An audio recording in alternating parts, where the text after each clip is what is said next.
Hi കൂട്ടുകാരെ. അപ്പോൾ നമുക്ക് അരിത്തമെറ്റിക് സീക്വൻസിൽ അടുത്തൊരു ക്വസ്റ്റ്യനിലോട്ട് പോകാം. പേജ് നമ്പർ 18-ലെ first question. Okay, so what is the 25th term of an arithmetic sequence 1, 11, 21 etcetera? 1, 11, 21 എന്ന സമാന്തര ശ്രേണിയിലെ 25ാമത്തെ പദം ഏതാണ്? ഓക്കെ, സിമ്പിളായിട്ടുള്ള ക്വസ്റ്റ്യൻ ആണ്. അധികം എന്താ പറയുക, മനസ്സിലാക്കാനൊന്നുമില്ല. ക്വസ്റ്റ്യൻ വായിച്ചുകൊണ്ടുതന്നെ നമുക്ക് മനസ്സിലാക്കും. നമുക്കിവിടെ എന്ത് തന്നിട്ടുണ്ട്? ഒരു അരിത്തമെറ്റിക് സീക്വൻസ് തന്നിട്ടുണ്ട് ഇല്ലേ? അരിത്തമെറ്റിക് സീക്വൻസ് ഏതൊക്കെയാണ്? ഞാൻ താഴേക്ക് എടുത്ത് എഴുതാണ്. അരിത്തമെറ്റിക് സീക്വൻസ് 1, 11, 21 എക്സെട്ര അങ്ങനെ പോയിക്കൊണ്ടിരിക്കും അല്ലേ? 1, 11, 21 എന്ന് പറയുന്നതാണ് അരിത്തമെറ്റിക് സീക്വൻസ്. ഇതിൽ നമുക്ക് കണ്ടുപിടിക്കാൻ പറഞ്ഞേക്കുന്നത് എന്താണ്? 25ാമത്തെ ടേം നമുക്ക് എന്ത് ചെയ്യണം? കണ്ടുപിടിക്കണം. അതായത് x25 എന്താണെന്നുള്ളത് കണ്ടുപിടിക്കണം. ഓക്കെ, സോ നമുക്കിവിടെ തന്നിരിക്കുന്നത് ഞാൻ ജസ്റ്റ് ഒന്ന് മാത്തമാറ്റിക്കൽ ഫോമിലോട്ട് എഴുതാം. ഒന്നാമത്തെ ടേമിനെ നമ്മൾ എന്തെന്ന് വിളിക്കും? x1 എന്ന് വിളിക്കും. രണ്ടാമത്തെ ടേമിനെ നമ്മൾ എന്തെന്ന് വിളിക്കും? x2 എന്ന് വിളിക്കും. മൂന്നാമത്തെ ടേമിനെ നമ്മൾ x3 എന്ന് വിളിക്കും അല്ലേ? അങ്ങനെ പോയിട്ട് നമുക്ക് എന്ത് കണ്ടുപിടിക്കണം? x25 കണ്ടുപിടിക്കണം. ഓക്കെ, നമുക്കിവിടെ എന്ത് തന്നിട്ടുണ്ട്? അടുത്തടുത്തുള്ള ടേംസ് തന്നിട്ടുണ്ട്. സോ കോമൺ ഡിഫറൻസ് കണ്ടുപിടിക്കാൻ നമുക്ക് എളുപ്പമല്ലേ? ഓക്കെ, സോ ഞാൻ ആദ്യം കോമൺ ഡിഫറൻസ് കണ്ടുപിടിക്കുകയാണ്. സോ കോമൺ ഡിഫറൻസ് നമുക്കറിയാം എന്താണ്? C D is equal to x2 minus x1 ആണ്. ഓക്കെ, സോ സി ഡി എന്ന് പറയുന്നത് കോമൺ ഡിഫറൻസ് ആണ്. x2 എന്ന് പറഞ്ഞാൽ രണ്ടാമത്തെ ടേമിൽ നിന്ന് ഒന്നാമത്തെ ടേം കുറയ്ക്കാം. സോ രണ്ടാമത്തെ ടേം ഇവിടെ ഏതാ? 11 അതിൽ നിന്ന് ഞാൻ എന്ത് കുറയ്ക്കണം? ഒന്നാമത്തെ ടേം കുറയ്ക്കണം. സോ 11 മൈനസ് 1 ഈക്വൽ ടു നമുക്ക് എത്രയെന്ന് കിട്ടും? 10 എന്ന് ആൻസർ കിട്ടും. സോ കോമൺ ഡിഫറൻസ് എത്രയെന്ന് കിട്ടി? 10 എന്ന് കിട്ടി. അടുത്തടുത്ത ടേം ആയതുകൊണ്ടാണ് നമ്മളങ്ങനെ കണ്ടുപിടിച്ചത്. ഇപ്പോൾ നമുക്ക് 10ാമത്തെ 20ാമത്തെ ഒക്കെ തരികയാണെന്നുണ്ടെങ്കിൽ എങ്ങനെ കണ്ടുപിടിക്കണം എന്നുള്ളത് നമ്മൾ മുന്നത്തെ വീഡിയോയിൽ പറഞ്ഞിട്ടുണ്ട്. സോ ആ വീഡിയോ നിർബന്ധമായിട്ട് എന്ത് ചെയ്യാം? കാണണം കേട്ടോ. ഓക്കെ, സോ ഇവിടെ അടുത്തടുത്ത ടേംസ് ആയതുകൊണ്ട് കോമൺ ഡിഫറൻസ് കണ്ടുപിടിക്കാൻ വലിയ ബുദ്ധിമുട്ടില്ല. നമ്മൾ കോമൺ ഡിഫറൻസ് കണ്ടുപിടിച്ചു. ഇനി എന്താ കണ്ടുപിടിക്കാൻ പറഞ്ഞത്? 25ാമത്തെ ടേം x25 ആണ് എന്ത് ചെയ്യാൻ പറഞ്ഞേക്കുന്നത്? കണ്ടുപിടിക്കാൻ പറഞ്ഞേക്കുന്നത്. നമുക്കിവിടെ എന്തറിയാം? ഒന്നാമത്തെ ടേം അറിയാം. ഒന്നാമത്തെ ടേമിൻ്റെ കൂടെ എത്ര ഡി കൂട്ടിയാലാണ് 25 കിട്ടുക? ഓക്കെ, ഈ കൺസെപ്റ്റൊക്കെ നമ്മൾ മുന്നത്തെ ക്ലാസ്സിൽ പറഞ്ഞിട്ടുണ്ട്. സോ മുന്നത്തെ ക്ലാസ്സസ് കാണാത്തവരുണ്ട് വെച്ചെങ്കിൽ നമ്മൾ പാർട്ടായിട്ട് ചെയ്തിട്ടുണ്ട്. സോ അതെന്തായാലും കാണണം കേട്ടോ. ഓക്കെ, സോ ഒന്നാമത്തെ ടേമിനെ നമ്മൾ x1 എന്ന് നോട്ട് ചെയ്യും.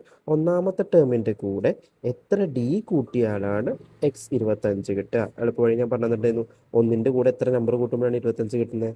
24 അല്ലേ? 1 24 കൂട്ടുമ്പോൾ എന്തായിട്ട് മാറും? 25 മാറും. So 1 + 24 x1 + 24 D equal to എന്ത് കിട്ടും? x25 എന്ന് കിട്ടും. ഒന്നാമത്തെ ടേം നമുക്ക് തന്നിട്ടില്ല, എത്ര? 1 തന്നിട്ടുണ്ട്. ഓക്കെ ആണല്ലോ. പ്ലസ് 24 ഡി, 24 ഇൻറ്റു ഡിയുടെ വാല്യൂ നമ്മൾ മേലെ കണ്ടുപിടിച്ച് വെച്ചിട്ടുണ്ട്. എത്രയാണ്? 10 അല്ലേ? ഈക്വൽ ടു എന്ത് കിട്ടും? x25 കിട്ടും. അതായത് 25ാമത്തെ ടേം കിട്ടും. ഇതാണല്ലോ നമ്മളോട് കണ്ടുപിടിക്കാൻ വേണ്ടിയിരിക്കുന്നത്. ഓക്കെ, സോ ഒന്നാമത്തെ ടേം ഞാൻ എടുത്തു. ഒന്നാമത്തെ ടേം ഞാൻ 1 എടുത്തു. ഓക്കെ, പ്ലസ് 24 × 10 എത്ര കിട്ടും? 240 എന്ന് കിട്ടും. ഈക്വൽ ടു എന്ത് കിട്ടും? x25. ഓക്കെ, 240 + 1 എത്രയാണ്? 241 എന്തെന്ന് പറയുന്നത്? x25 ആൻസറായി. ഓക്കെ, നമ്മളോട് കണ്ടുപിടിക്കാൻ വേണ്ടി 25ാമത്തെ ടേമാണ്. 25ാമത്തെ ടേം എന്ന് പറയുന്നത് 241. ഓക്കെ ആണല്ലോ. മനസ്സിലായി കാണുമെന്ന് വിചാരിക്കുന്നു. ഇവിടെ കോമൺ ഡിഫറൻസ് കണ്ടുപിടിക്കാൻ വേറെ ഒന്നും ചെയ്യേണ്ട. അടുത്തടുത്ത ടേംസ് ആണ് നമുക്ക് തന്നേക്കുന്നത്. സോ അതുകൊണ്ട് എന്ത് കണ്ടുപിടിക്കാം? കോമൺ ഡിഫറൻസ് കണ്ടുപിടിക്കാം. ഓക്കെ ആണല്ലോ. സോ പൊതുവ്യത്യാസം കണ്ടുപിടിക്കാൻ വേണ്ടി x2 - x1 കൊടുക്കുക. 11 - 1 = 10 എന്ന് ആൻസർ കിട്ടും. അത് വെച്ചിട്ട് നമ്മൾ 25ാമത്തെ ടേം കണ്ടുപിടിക്കാൻ വേണ്ടിയിട്ട് എന്ത് ചെയ്താൽ മതി? ഒന്നാമത്തെ ടേമിൻ്റെ കൂടെ 24 ഡി കൂട്ടിക്കഴിഞ്ഞാൽ നമുക്ക് എന്ത് കിട്ടും? 25ാമത്തെ ടേം കിട്ടും. ഒന്നാമത്തെ ടേം നമുക്ക് 1 അറിയാം. 24 × 10 കോമൺ ഡിഫറൻസ് 10 = 25 കിട്ടും. 25ാമത്തെ ടേം കിട്ടും. സോ 240 + 1 = 241 കിട്ടും. ഓക്കെ, മനസ്സിലായി എന്ന് വിചാരിക്കണം. അടുത്ത ക്വസ്റ്റ്യനിലോട്ട് പോട്ടെ. Okay, second question. The 10th term of an arithmetic sequence is 46 and the 11th term is 51. What is its first term? Write the first 5 terms of the sequence. ഒരു സമാന്തര ശ്രേണിയിലെ 10ാം പദം 46ഉം 11ാം പദം 51ഉം ആണ്. സമാന്തര ശ്രേണിയിലെ ഒന്നാമത്തെ പദം ഏതാണ്? ശ്രേണിയിലെ ആദ്യത്തെ 5 പദങ്ങൾ എഴുതുക. ഓക്കെ, ഇതും നമുക്ക് വായിച്ചു കഴിഞ്ഞാൽ അങ്ങനെ ബുദ്ധിമുട്ടെന്നുള്ള ക്വസ്റ്റ്യൻ അല്ല, ഡയറക്റ്റ് ക്വസ്റ്റ്യനാണ് അല്ലേ?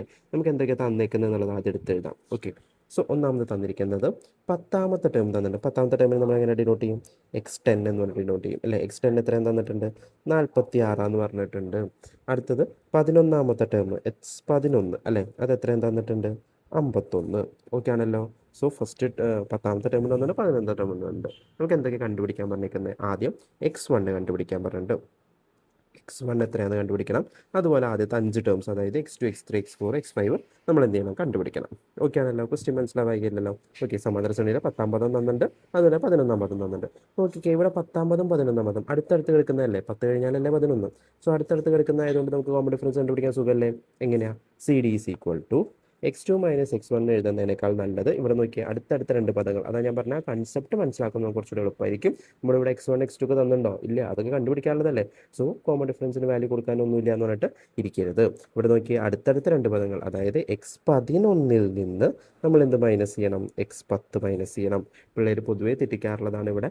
x10 നിന്ന് 11 മൈനസ് ചെയ്താൽ ആൻസർ തെറ്റും. സോ രണ്ടാമത്തെ പദത്തിൽ നിന്ന് ഒന്നാമത്തെ പദം, അങ്ങനെയാണ് കോമൺ ഡിഫറൻസിന്റെ ഫോർമുല നമ്മൾ പഠിച്ചു വെക്കേണ്ടത്. ഓക്കെ, സോ 11-ാമത്തെ ടൈം ഇവിടെ എത്രയാണ്? 51 മൈനസ് 10-ാമത്തെ ടൈം എത്രയാണ്? 46. സോ രണ്ടും കൂടെ കുറയ്ക്കുന്ന സമയത്ത് എത്ര കിട്ടും? 5 എന്ന ആൻസർ കിട്ടും. ഓക്കെ ആണല്ലോ? സോ കോമൺ ഡിഫറൻസ് കിട്ടി. കോമൺ ഡിഫറൻസ് കിട്ടി കഴിഞ്ഞാൽ നമ്മൾ നേരത്തെ ചെയ്ത പോലെ ചെയ്താൽ പോരെ? 10-ാമത്തെ ടേം തന്നിട്ട് നമുക്ക് 1-ാമത്തെ ടേം കിട്ടണം അല്ലേ? അപ്പോൾ ഒന്ന് ആലോചിച്ച് നോക്കിക്കേ, 10-ാമത്തെ ടേമിൽ നിന്ന് എന്ത് കുറച്ചാലാണ് 1-ാമത്തെ ടേം കിട്ടുക? വേണ്ട, അങ്ങനെ ആലോചിക്കുമ്പോൾ ചിലപ്പോൾ തെറ്റും. സോ അതുകൊണ്ട് ആലോചിക്കുക, 1-ാമത്തെ ടേമിൻ്റെ കൂടെ എന്ത് കൂട്ടുമ്പോഴാണ് 10-ാമത്തെ ടേം കിട്ടുക? ഒന്ന് നോക്കി നോക്കി, ഞാൻ എഴുതുകയാണ്. x1 പ്ലസ് എത്രയോ ഡി കൂട്ടുമ്പോൾ എനിക്ക് എന്ത് കിട്ടും? x10 കിട്ടും. ഓക്കെ, എന്തുകൊണ്ട് x10 തന്നെ എടുത്തത്? കാരണം x10 ആണ് നമുക്ക് ഇവിടെ എന്ത് ചെയ്തേക്കുന്നത്? തന്നിരിക്കുന്നത്. എന്തുകൊണ്ട് x1 തന്നെ എടുത്ത്? x1 ആണ് നമുക്ക് കണ്ടുപിടിക്കേണ്ടത്. കോമൺ ഡിഫറൻസ് നമ്മൾ ഓൾറെഡി എന്ത് ചെയ്തു? കണ്ടുപിടിച്ചു. ഓക്കെ, സോ x1ൻ്റെ കൂടെ 9 ഡി കൂട്ടുമ്പോൾ എന്ത് കിട്ടും? x10 കിട്ടും അല്ലേ? ഓക്കെ, 1 + 9 10. ഓക്കെ, ആ ഷോർട്ട് കട്ട് ആലോചിച്ചോളൂ. ഓക്കെ, സോ 1-ാമത്തെ ടേം x1 നമുക്കറിയോ? ഇല്ല. സോ ഞാൻ അതുകൊണ്ട് അത് x1 തന്നെ എഴുതി. പ്ലസ് 9d, 9 ഇൻറ്റു ഡി എന്ന് പറയുന്നത് എത്രയാണ്? 5. 9d എന്ന് പറഞ്ഞാൽ 9 ഇൻറ്റു ഡി ആണ്. ഈസ് ഈക്വൽ ടു x10 എന്ന് പറയുന്നത് നമുക്ക് ഓൾറെഡി തന്നിട്ടുണ്ട് ഇല്ലേ? എവിടെയാ നോക്കി കണ്ടോ?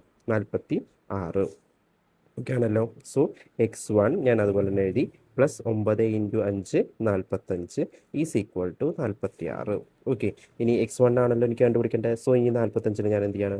അങ്ങോട്ട് കൊണ്ടുപോവാം. സോ പ്ലസ് 45 അപ്പുറത്തെത്തുമ്പോൾ എന്തായിട്ട് മാറും? മൈനസ് 45 ആയിട്ട് മാറും. So x1 is equal to 46. Already അവിടെ ഉള്ള നമ്പർ എഴുതണേ. ആദ്യം 46 എഴുതിയതിന് ശേഷം മാത്രം 45 എഴുതുക. ഓക്കെ, പ്ലസ് 45 അങ്ങോട്ട് വരുമ്പോൾ മൈനസ് ആയിട്ട് മാറി. So 46 minus 45. So x1 is equal to 46 minus 45 എത്രയാണ്? 1 അല്ലേ? ഓക്കെ, സോ 1-ാമത്തെ ടേം എന്ന് പറയുന്നത് 1 നമുക്ക് കിട്ടി. ഓക്കെ ആണല്ലോ? കഴിഞ്ഞ ക്വസ്റ്റ്യൻ ഇല്ല, അതിലൊരു ബി ക്വസ്റ്റ്യൻ കൂടി ഉണ്ട്. സെക്കൻഡ് ക്വസ്റ്റ്യൻ എന്ന് പറയുന്നത് എന്തായിരുന്നു? ഇതിലടുത്ത 5 ടേംസ് കണ്ടുപിടിക്കുക. അടുത്ത 5 ടേംസ് ശ്രേണിയിൽ ആദ്യത്തെ 5 ടേം. x1 എന്ന് പറയുന്നത് എത്രയാണ്? 1 ആണ്. സോ കോമൺ ഡിഫറൻസ് പറയുന്നത് 5 ആണ്. സോ ജസ്റ്റ് എന്ത് ചെയ്താൽ മതി? കൂട്ടി പോയാൽ മതി. അവിടെ വേറെ സ്റ്റെപ്സ് ഒന്നും യൂസ് ചെയ്യണമെന്നില്ല. സോ x1 എന്ന് പറയുന്നത് 1 ആണ്. അടുത്ത ടേം കിട്ടാൻ വേണ്ടി അതിൻ്റെ കൂടെ 5 കൂട്ടിയപ്പോൾ എനിക്ക് 6 നീട്ടി. അതിൻ്റെ കൂടെ വീണ്ടും 5 കൂട്ടിയപ്പോൾ 11 നീട്ടി. അതിൻ്റെ കൂടെ വീണ്ടും 5 കൂട്ടിയപ്പോൾ 16 കിട്ടി. അതിൻ്റെ കൂടെ വീണ്ടും 5 കൂട്ടിയപ്പോൾ 21 കിട്ടി. സോ ഫസ്റ്റ് ടേമായി, second term, third term, fourth term, fifth term. Okay ആണല്ലോ? സോ ഫസ്റ്റ് ടേമും കിട്ടി, കോമൺ ഡിഫറൻസ് കിട്ടിക്കഴിഞ്ഞാൽ എന്ത് ചെയ്ത് പോയാൽ മതി? കൂട്ടി പോയാൽ മതി. ഓക്കെ ആണല്ലോ? മനസ്സിലായി എന്ന് വിചാരിക്കുന്നു. എന്തെങ്കിലും കാര്യങ്ങൾ ഡൗട്ട് ഉണ്ടെങ്കിൽ കമൻറ്റ് സെക്ഷനിൽ ചോദിക്കാം. ഓക്കെ, അടുത്തൊരു വീഡിയോ ആയിട്ട് വരാം. Okay, bye. Thank U.